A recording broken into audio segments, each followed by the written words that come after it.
am here today with Amanda Lambert. She is the CEO of Strong Minds, who's also a registered health and exercise practitioner. How are you today?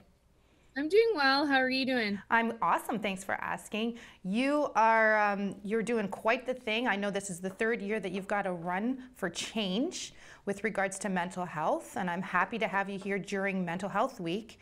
So tell me a little bit about your run. We'll start with that, and then we'll start with how it's going to change this year due to the pandemic. Well, thank you for having me today.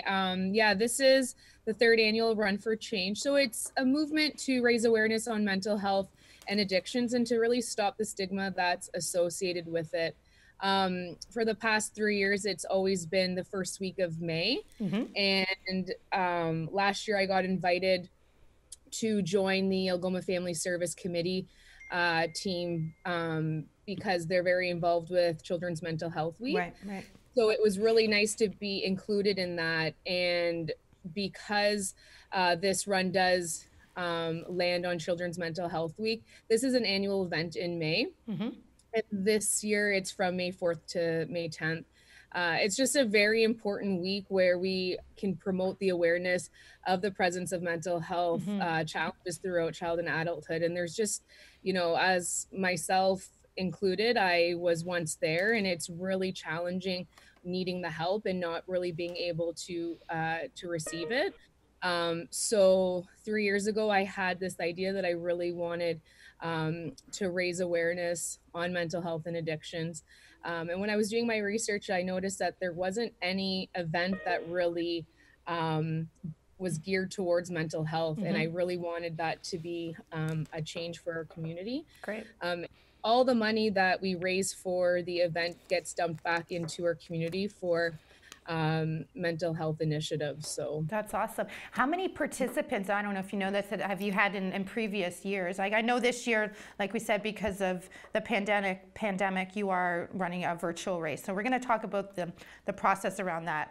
But how many people have typically usually participate in this event?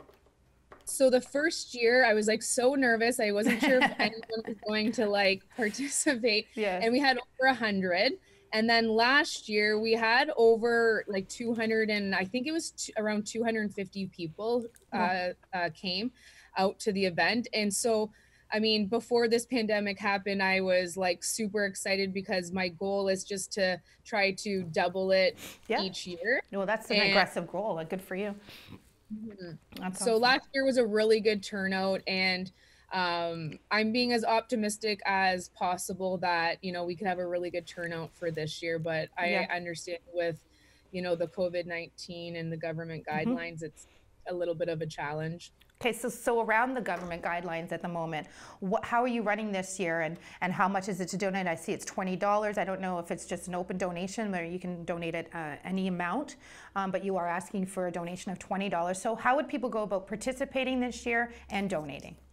Yeah, so again, I had to do more research this year because 3 years ago when I put this event together, I had no experience on how to really put together a charity event in regards to 5K runs and walks. So this year, I didn't want to have to go and cancel the event.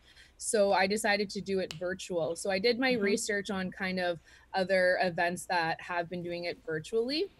So all you really need for this Saturday coming up is your running shoes, your phone. You could use your favorite app, tracking software, and you complete your own 5K route of your choice. And then when you're done that, you post your results on the event Facebook page. And that just allows you to get in for some of the prizes that will be offered for this event. That's awesome. Well, congratulations on bridging the gap and helping with this very, very it's an event that's definitely needed for this community and every community out there. So I do hope that one day this does become a national event for you, and On TV is here to help you with that platform to get your message across. And we appreciate your time today, and good luck with the race on Saturday, May the 9th. Thank you for all your support. No problem. Take care.